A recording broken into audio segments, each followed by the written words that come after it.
Now at 11, terrifying images South Florida will never forget. A man on a drug-fueled rampage robs a store, then shoots an officer. But what happens next? No one ever expected. Shooting just wild, man. Just shooting all over the place, man.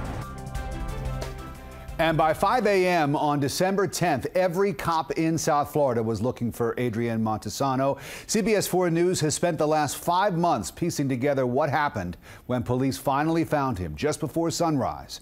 And as CBS 4 investigator Jim DeFede shows us, as bad as it was, it could have been far worse. I got the Volvo. He's going southbound on 27 Avenue. Going to be occupied by a white male, Adrian Montesano. Unit use caution, subject is armed. Speeding south on 27th Avenue, the Volvo turns left onto 66th Street, then a quick right down 26th Avenue. Adrian Montesano crashed through the fence of this housing complex, wedging the car between a tree and a light pole. Less than a minute after the crash, you can hear gunfire over the police radio. Shots fired, 26th Avenue and 64th Street. The scene was chaos. Officers had no idea that Montesano had a passenger in the car with him, 50-year-old Corsini Valdez. Both men were unarmed, trapped in the Volvo and going nowhere when police started shooting. Meanwhile, in the neighboring townhouses, more than a dozen families, including some 20 children, cowered in their homes. Device in one ear, body armor and helmet. Shots fired between 62 and 64th Street off of 26th Avenue. The gunfire that police officers north of the car were dodging came from newly arriving officers south of the car. Bullets were sprayed everywhere. They hit the Volvo, other cars in the lot, fence posts and neighboring businesses. They blasted holes in a townhouse. Anthony Vanderveer lives in that townhouse. Shooting just wild, man. Just shooting all over the place, man. You know, bullets could have came through the window. Anything could have happened, man. They wasn't thinking, man. They wasn't thinking at all. We need to establish that perimeter. I have not verified if the subject is down or not. We have the vehicle confined. The officers need to pay attention to the radio. They are not listening. Okay? Please pay attention to inner perimeter. It's going to be 25 Avenue, 27 Avenue. Please listen to your radio. Now that the car was surrounded, the plan was to bring in SRT, the Special Response Team, and have them take over. Ensure that the units are not in our way so we can pull in and not blocking all the whole road. Inside his house, Anthony Vanderveer used the temporary quiet to race upstairs and check on his family. He said he looked out his bedroom window, which looked directly down onto the blue Volvo below.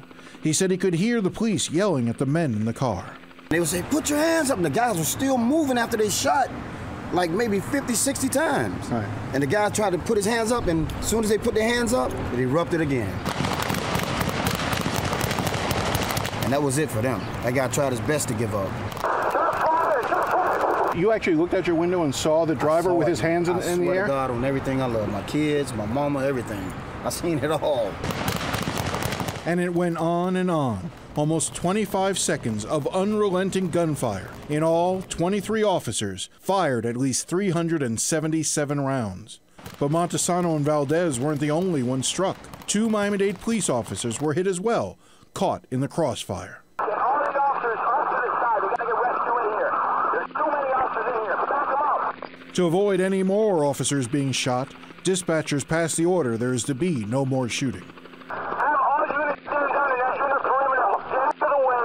Let fire rescue get in there and let SRT take that inner perimeter. As the smoke clears and the sun begins to rise, officers drag Montesano and Valdez's bodies from the car. Although he appears dead, they decide to transport Valdez to the Ryder Trauma Center anyway. They did overshoot because I don't think those boys that was in that blue Volvo shot at them back because they was from the corner to all over the gate just shooting, having a shooting spree. Now, it's important to remember that none of this would have happened if Adrian Montesano had not made the decision to rob the Walgreens and shoot a police officer. If it wasn't for Montesano, none of those officers would have been in that backyard. But that does not absolve the officers of responsibility for their own conduct and the danger that they helped create. And this is the first time we're hearing these transmissions, the conversations between the police officers.